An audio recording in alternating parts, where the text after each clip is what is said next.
We've got a table here. That's what spreadsheets do. They're called spreadsheets because they're modeled after, the program is modeled after accountants and people like that who would literally get an enormous piece of paper, a big sheet of paper, and spread it out on their table because they need to see hundreds of numbers all at once. Hence why it's called a spreadsheet. Okay? Now, if you look at the bottom of page 62, you can see there's a table there. Okay? And it says copy and complete this table. Now, you could do it by hand, or you could enlist this to help you. Okay? So here's what we're going to do.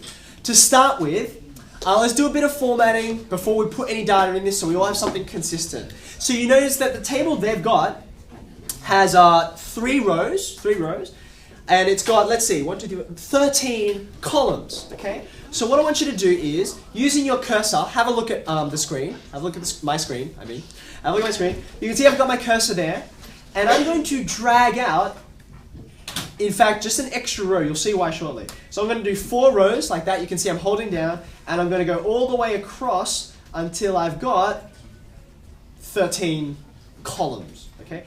So you can see I've got them all highlighted, 4 rows and 13 columns. Columns. Vertical things. Okay? All right, so now, up in the top, your screen might look like this. You might not be able to see all of those menus, that ribbon up the top. Okay, so if you can't, I want you to double click on home and you'll see all these options come up. In particular, I want you to have a look near the top left, underneath where you've got your font size, colors, all that kind of thing. Right nestled there in the middle, you'll see there's a bunch of grid lines, okay? I want you to open that up as a menu, and it'll give you a whole bunch of options for borders that you can place in there, okay? So all we're doing is, like, this is the equivalent of you getting out your ruler and drawing a bunch of lines. If you highlighted that number of cells, I want you to hit all borders. And you should get that. Okay, can you see that? Raise your hand if you can see that. You got your borders there. Hands up straight, hands up straight. Okay, so now I'm going to fill in some of the information here. When you look at the table, it says a number, X. I'm just going to put X, right? Just type in X there. And then it says, on the next row, a number squared.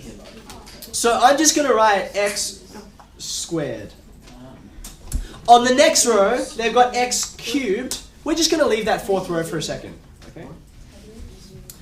All right, now then across the top, you can see they've got the numbers 1 to 12. Now you could type in the numbers 1, 2, 3, 4, 5. If you were writing this out, you'd have no choice. But we're in Excel. This thing is a giant calculator. We're going to get it to do the numbers for us. Okay?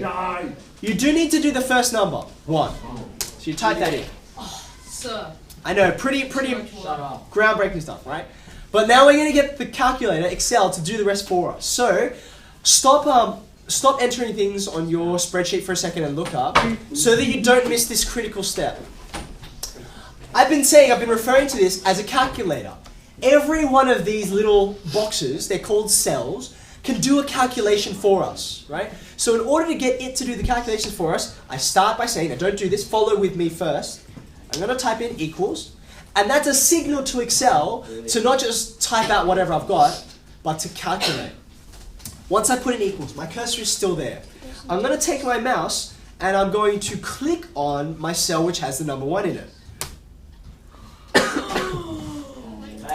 Shh. What's happened? One of the lines is squiggly around in it. One of the boxes. You've got some squiggly lines. Probably your squiggly lines will look better than mine because I've got an old version of Excel. But then, what's happened here? What does this mean? Right? It means B1. Excuse me. This is a coordinate system, right? So B means the columns, and 1 means the rows. And it's helpfully put it in color for you so it says, this doesn't just mean like B1, the words, it means a cell. Okay, now what I wanted to do is add 1 on. So I'm going to say plus 1. Okay, you can type that with me. Equals, put in your equals, click on the cell you want, or alternatively, you can just type B1 and then say plus 1. Have you got it? Yeah. Okay, now when you hit enter, boom, mind blowing. Okay, admittedly, It's 2. That's not that interesting, okay? It's 2. Now, here's where it starts to get interesting. See this cell? Okay. If you double click on it, it'll bring the formula back, okay? Just so you can see it. What it means is, not just B1 and then add a number. What it means is, just look at the cell 1 to your left. That's what B1 is, see? This is 1 to the left. Just look at that cell and add 1. That's all it means. So now, if I press escape, it'll go back to being a 2. If you are highlighting that cell and press copy, Control C for copy, and you see you've got the squiggly lines happening again. Now I want you to go and select, highlight all of the cells to the right. You can see they're all highlighted there. Okay? Now I just copied this cell. Control C. So now I'm going to paste it into all of those cells. Control V. Control P and Control V. Control V for paste. Bam. Whoa! Okay, now you can see it's added on 1 every single time. To go from this row, the first row, to the next row, x squared. What would you do? Now you can mentally, because these are fairly small numbers, you can calculate all these numbers. But if they were bigger, you would need a calculator to do it. So you'd punch them in 1 by 1 into your calculator, and then you would write them in, okay? But we can get Excel to do this for us, okay? So here, right beneath the 1, I'm going to start a new equation. And this time I'm going to write it up for you, so you can see what I'm doing, okay? My calculation is going to go equals. Now I want to square the cell right above. So I'm going to click on that cell. Again, it's B1. So I write B1. Now if you look on your calculator, if you look on your keyboard, there's no button, unlike your calculator, which just says square or cube for that matter, or anything else. So Excel uses a code, one of your keys, to indicate a power. It uses this button. It should be above the 6. It's called a hat, literally. It's called a hat, okay? So if you type in Shift 6, you'll get this character. So this means B1, whatever number is there, to the power of, now I want to square it, so that's the power of 2. So type that in. And then enter?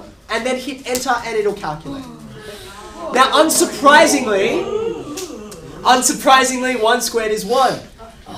If you were doing this on paper, you'd have to repeat that again for 2 and 3.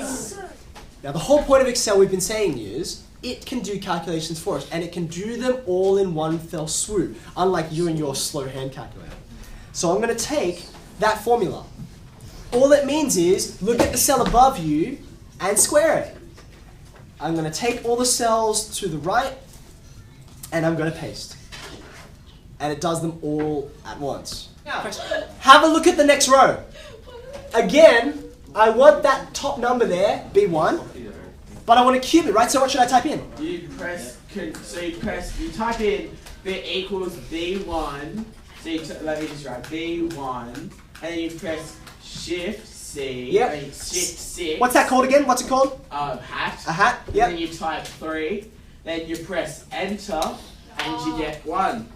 Okay. But then, if you click Control C on that, and then highlight the rest of the boxes up to M and press Control V, you get the answers cubed. Bam. Thank you very much, Ethan. Well done. In case you didn't catch that, we went through the same process. Instead of a 2, we had a 3. That's the only difference between squaring and cubing.